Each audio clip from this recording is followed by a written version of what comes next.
मेरे सोसाइटी में एक केस आया था जिसको डॉग बाइट हुआ था। यंग फीमेल लड़की थी, 23 इयर्स ओल्ड फीमेल थी, उसका डेथ हो गया। ये बहुत ही अफसोस वाली बात थी। उसने वैक्सीन भी लिया था, उसने हर चीज किया था, उसके बावजूद भी देखा गया कि उसको बच पाना बहुत मुश्किल था। तो हमारे लिए बहुत अफसोस की बात है, लेकिन मैं आप सबको बताना चाहता हूँ, ये वीडियो भले ही मेरे टॉपिक का नहीं है, लेकिन ये अवेयरनेस सबको होना चाहिए। क्योंकि मुझे लगता है कि इवन हेल्थ केयर प्रोफेशनल को भी ये आइडिया नहीं है कि अगर कभी किसी को वैक्सीन लगाना होता है तो कैसे लगाना होता है, क्या केयर करना होता है। ये बहुत ही छोटी सी बात है, लेकिन बहुत बड़ी बात है अगर किसी एक की लाइफ को बचाया जाए तो जब भी कभी किसी को डॉग बाइट हो तो सबसे पहला काम ये करना है कि जहाँ पे भी बाइट हुआ है उसको खूब अच्छे से 15 मिनट के लिए नॉर्मल पानी से धुलना है। क्योंकि देखा जाता है कि जो वायरस होता है सबसे ज्यादा जो है 80% इसी से वॉश आउट हो जाता है।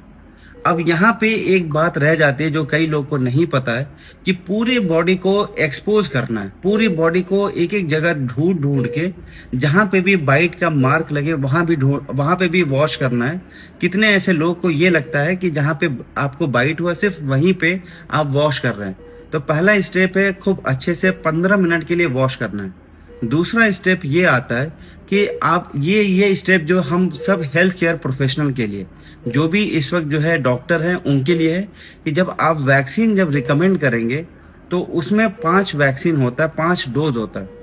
तो ऐसे में जो हमारा इम्यूनोग्लोबुलिन जो होता है रेबीज का, जिसको RIG बोलते हैं, रेबीज इम्यूनोग्लोबुलिन बोलते हैं, उसको कई लोग को ये लगता है कि आप डेल्टॉइड प्रोसेस पे, मतलब अगर कंधे पे यहाँ पे अगर लगा दिया तो आपका एनफ है। ये पहले चलता था, अब ऐसा नहीं है। अब क्या करना होता है, जहां पे भी बाइट हो रखा है आप डायरेक्टली उसके आसपास वैक्सीन देंगे।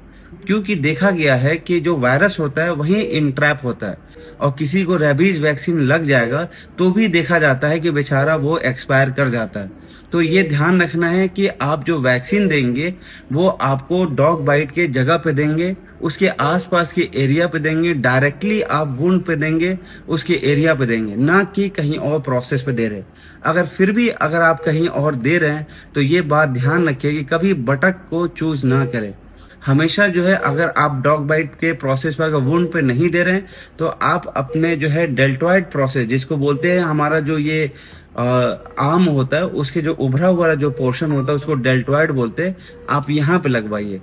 अब ये 2 बातें होगी। तीसरी सबसे इम्पोर्टेंट बात है कि जो आपने डोज टाइम और डे फिक्स किया है, जैसे कि 5 जो है आपका डोज होता है, तो जिस दिन आपका डोज होगा आप एक दिन मिस नहीं करेंगे। क्योंकि जो रिप्लिकेशन होता है वायरस का, आप एक भी दिन मिस करेंगे तो आपका जो एक्सपोनेंशियल ग्रोथ होता है वायरस का, देखा गया है कि इवन आप अच्छे से वैक्सीन लगवा रहे हैं और एक दिन मिस कर गए तो आपको हो सकता है कि जो वायरस का जो हम वैक्सीन दे रहे हैं वो काम नहीं करेगा। तीसरा इंपॉर्टेंट बात ये होता है कि आप जो डोज दे रहे हैं फिक्स देंगे, एक ही टाइम पे देंगे, वो टाइम मिस नहीं होना चाहिए, वो टाइम और डे जो है आपको मिस नहीं होना चाहिए। अक्सर देखा गया है कि कई हेल्थ केयर प्रोफेशनल में कि जब भी डॉग बाइट का केस आता है, अगर वुंड खुला हुआ है तो कुछ लोग गलती क्या करते हैं, उसको स्टिच लगा देते हैं। तो याद रखिए कि डॉग बाइट के केस में कभी भी टाँका नहीं मारना होता है, अदरवाइज आपका जो भी वायरस है वहीं पे इंट्रैप कर जाएगा, वहीं पे कलेक्ट हो जाएगा। आप कितना भी वैक्सीन देंगे वो सही नहीं होगा। तो इसीलिए डॉग बाइट के केस में आपको टाँके नहीं मारने हैं। इसके अलावा ये भी देखा जाता है कि इवन दो आपका वैक्सीन जो है आप ले चुके, फिर भी फैटल कभी कंडीशन में तब होगा जब आपका वैक्सीन सही से कोल्ड टेम्परेचर जो मेंटेन करते हैं वो सही है कि नहीं, सही टाइम पे डिस्पैच हुआ है कि नहीं, सही जगह से आप ले रहे हैं कि नहीं। तो ये सारे बेसिक चीज है जो आप सबको ध्यान रखना होता है। सबसे पहले मैंने बताया कि आपको वॉश करना है। दूसरा चीज बताया कि आप दूसरे जगह साइट को सर्च करिए कि कहीं कोई और जगह बचा तो नहीं है। तीसरा मैंने बताया कि कोई भी डोज को मिस ना करें और एक फिक्स टाइम पे ले। एक और बात बताया कि कभी आप जो वैक्सीन ले रहे हैं बटक पे नहीं लेना है, हमेशा बताएं कि डेल्टॉइड प्रोसेस आप अपने आर्म पे लेना है। इसके अलावा मैंने ये भी एम्फेसाइज किया कि आपको टांके नहीं मारने। ये सारे पॉइंट है जो बहुत इंपॉर्टेंट है आज के टाइम पे अगर आप डॉग बाइट के केस देख रहे हैं तो ये वीडियो उन सारे लोगों के लिए जो आप आसपास के जगह पे जहां पे आपको लगता है कि डॉग बाइट के केसेस ज्यादा है, या आपको लगता है सोसाइटी में ऐसे केस हो सकते हैं, आप जरूर एक दूसरे को इन्फॉर्म करें। ये बहुत ही छोटी सी इन्फॉर्मेशन है, लेकिन बहुत ही क्रूशियल और बहुत ही इम्पोर्टेंट है।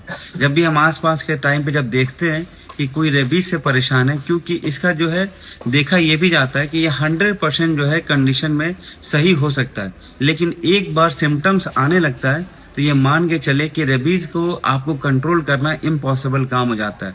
तो एक छोटी सी बात को अगर आप बहुत सीरियस लेंगे तो आज आप अपने पूरी सोसाइटी में रेबीज के केस को कंट्रोल कर सकते हैं।